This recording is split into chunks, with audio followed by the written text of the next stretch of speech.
génnoon koso ba ñëw ci biir hémicycle bi. Bon man boobu maa ngi xalaat bés bu ñu ko libéré woon ba mu retrouver ses droits ba ñëwaat ci parlement bi est-ce que du ñu am kersa par rapport ak lever ngeen immunité parlementaire wu nit sans pour autant ñu respecter lépp lu ñu waroon a respecter pour lever immunité parlementaire am. traduire nañ ko devant la justice te defut dara ah léegi nag te loolu dafay baax ñu commencer foofu chronologie bi mooy. Premier problème bi premier jalgati bi mooy présenter lever nañ immunité parlementaire wu Farba Ngom une première fois sans pour autant ñu am le fond du dossier. Sans pour autant ñu am le fond du dossier sans pour autant ñu xam exactement lan la ñuy toppee Farba Ngom de quoi loolu je pense ñëpp décrier nañ ko fi ba mu jàll. léegi liy wane ne ñu doon ñaawlu loolu démb wala doon décrier loolu démb waxoon nañ dëgg. que loolu moo nekkoon position de principe bi mooy tey bi comment il s'appelle bi Ayib Daffé di ñëwaat ci procédure bi mais lim na pièces yi nga xam ne présenté nañ leen ko pièces yi nga xam ne moom la justice su Sénégal moom la parquet bi daal di présenté alors que boo delloo nga arrière cassette bi ci première levée immunité parlementaire am mënuñ la ne yii pièce la ñu basé wala lañ sukkandiku juste un papier juste une lettre après ñu kii la alors bu loolu nag weesoo xam nga Farba Ngom c'est un leader politique bu nekk ci benn bastion wala ci benn région wu Sénégal boo xam ne kenn mënulu ko fa dara ñàkk mënal dara boobu noonu moo indi woon ku mel ni Ousmane Sonko naan bu ngeen ko falee bii moo dernière élection mag nangam parce que sur le plan politique mënuluñ ko dara ci terrain bi mënuluñ ko dara léegi pexe benn moo amoon mooy jéem a xool nu ñu yàqee image am nu ñu égratigner image am loolu itam jàllul léegi daal ñu daal di jàll ci justice bi puisque premier ministre bi nee na parquet bi parquet am la bu ne ministre de la justice defal bu ne ministre de la justice bu ne parquet bi defal danañ def nañ loolu problème bi nag mooy gisuñu dara. te magistrat yi dara tënku leen. denc nañ ko ci kaso bi 10 ou 11 mois gisuñu dara. co-accusé bi nga xam ne am na benn magistrat d'ailleurs boo xam ne moo utiliser le terme siamois ne Farba Ngom ak Tahirou Sarr ce sont deux frères siamois ci dossier bi mënoo leen déddale mënoo leen teexale yoonu Sénégal nag non pas yoonu Sénégal parquet fexe na ba teqale leen ay parce que juge bi wax na la muy wax nee na leen ñoom ñaar ñëpp da ngeen a war a génn parquet bi interjeté wul appel ci libération wu Tahirou Sarr mais mu interjeté appel ci libération Farba Ngom qu'est-ce que ça veut dire que interjeté wuñu appel ci ki nga xam ne amaana c'est un homme d'affaires amuñu ak moom problème ou en tout cas pas plus que ça puisque ñu ngi dawali otom ba tey d'ailleurs puisque état du Sénégal mi ngi ko amal xaalis ba tey d'ailleurs donc moom dommage collatéral la woon ci benn loo xam ne entre guillemets nañ ñu baal mais li ñu gis boobaak léegi mooy dañu naan kabaal lay gën a ndirool donc interjeté wu appel ci Tahirou mais interjeté nga appel ci ki nga xamante ne bii mooy menace bi mooy problème bi moom la premier ministre bi menacé woon. alors ñu dugg léegi ci beneen procédure jëlaat beneen bi teg ko ci table bi xam nga nag am na ñoo xam ne amuñu duñu amuñu rusukaay wala duñu ami gàcce quoi. parce que tu ne peux pas nga yëkkati un tu lèves un gros lièvre tu parles de 125 milliards. ñenn ñi seen communication sax dañ doon jël pas ñenn ñi le premier ministre Ousmane Sonko. danaa jël di dafay équivalence ci 125 milliards wala 100 milliards lan lañ ci mën a def. mënoon nañ ci tabaxi terrain pour les jeunes yi mënoon nañ ci un peu pour imager le montant pour wane à quel point c'est important mën nañ ci am lii ak lële. ndekete dara kii amaluñu dërëm ba ñuy mën a am dërëm ci poosam. léegi nga ne da ngay. donc tu lèves un gros lièvre loolu sottiwul nga dem nga ne da ngay wuti beneen pexe mooy ci ay perquisition wak waxi téléphone ak affaire yooyu ñuy fàttali waat la chronologie encore une fois li tax suñu xel tey ci mbiru téléphone yi li tax ñu def ndànk ci mbiru téléphone yi mooy dañuy xamal ni y avait un agent pénitentiaire ca jamono bi Ousmane Sonko di nekk ci kaso bi boo xam ne yoonu Sénégal dañ ko jiiñoon daan ko ci ni am nay information yu génnee ci kaso bi di génnee ci booru Ousmane Sonko ab agent pénitentiaire boobu mooy génnee yooyu la information.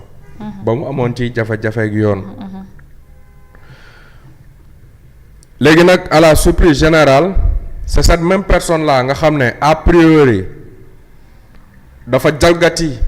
règlement intérieur prison dafa jalgati li nga xam ne mooy régir moom liggéeyam. dafa nekk en faute wala dafa nekkoon en faute en tout cas sur le plan moral moom en terme de probité morale amaana kooku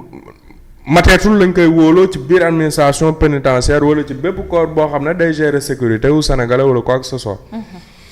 kooku ñu jëlaat ko donc ci nguur gu weesu wi la amoon i jafe-jafe. nguur gu bees am leeraluñu dara ca lañ ko doon jiiñ ndax moo ko def wala defu ko setaluñ ko wala ñu incriminer ko mais ñu jël def ko directeur général adjoint wu administration pénitentiaire bi. ce qui veut dire quoi ce qui veut dire que ki nga xam ne démb dañ doon suspecté ni da nga doon jàppale Ousmane Sonko ba muy nekk prison ci wàllu communication ci ay information yu génn tey Ousmane Sonko ba mu nekkee premier ministre ba mu nekkee le patron de l' administration. ci administration ñu tabb la fa directeur général adjoint. ñu ñuy xamal ne dans la même foulée c'est-à-dire ab succession d' événements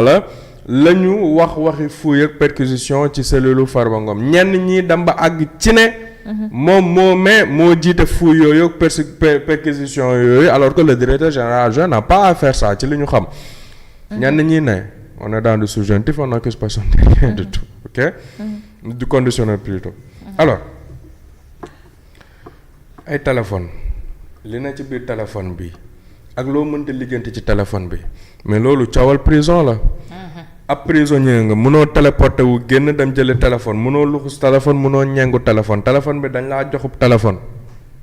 téléphone bi jëndoo ko ci sa tur c'est-à-dire téléphone bi bees na ak beesul am na données yu ci nekkoon am na yoo ci defoon maanaam yi ñuy wax yépp comme contenu wu la fa nekk mënoo imputer lépp à Farba étant donné conditions yi nga xam ne moom la acquérir téléphone bi pour commencer parce qu'il est en prison. ñaareel ba mooy gis nga sa oto sa téléphone mook sa kër a yem tey jii nii sa oto ab alkaati bu la arrêté bu dee amul sa approbation amul droit pénétrer à l'intérieur de ton véhicule dafa lux mbot quoi que ce soit. Sénégal nag fii respecté wu ñu droit wu kenn. ma ne ko comme nekk. respecté wu ñu droit wu nit ñi mais loolu il faut qu'on rappelle aux gens que même les FDS n'ont pas le droit de faire ça. Est-ce que prisonnier perdrul droit boobu. prisonnier perdul intimité am perdre ko.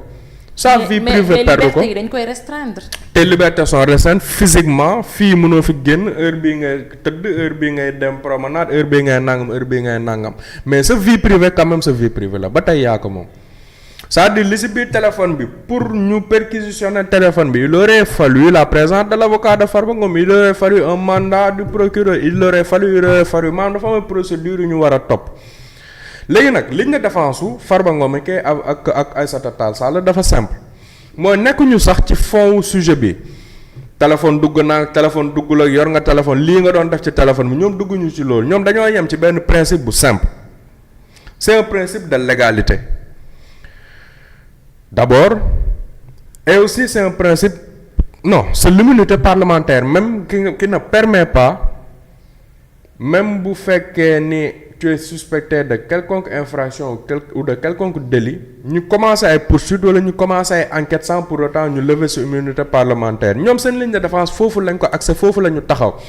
c'est-à-dire dafa am loo xam ne dañ ko war a respecter c'est la forme voudrait que balaa ñu lay laaj ci mbirub téléphone yooyu balaa ñuy perquisitionner téléphone balaa ñu lay woowi gendarmerie balaa ñu lay fanaan loo fenn mais ñu lever sa immunité parlementaire ba pare parce que tu es toujours un député de la République sénégalaise. Tu as toujours tes droits dañoo yëkkati sa immunité parlementaire ci waxu 125 milliards bu dee ñu ngi ci 125 milliards yi mën nañ ci enquête mën nañ ci laajte mën nañ la ci tëj parce que lever nañu immunité parlementaire bi ci sujet boobu noonu mais sujet wu téléphone bi balaa ñu ciy lever immunité parlementaire maanaam démb lañ lever immunité parlementaire mais depuis plus de 2 mois ñu ngi ciy woo Farba ñu ngi perquisitionner téléphone ñu ngi. donc fii nii encore une fois le principe de l'égalité n'est pas respecté fii nii encore une fois yoon mooy jalgati yoon te Aïssata Tall Sall dafa attirer seen attention ci lu am solo c'est que vous êtes en train vous les députés en votant ça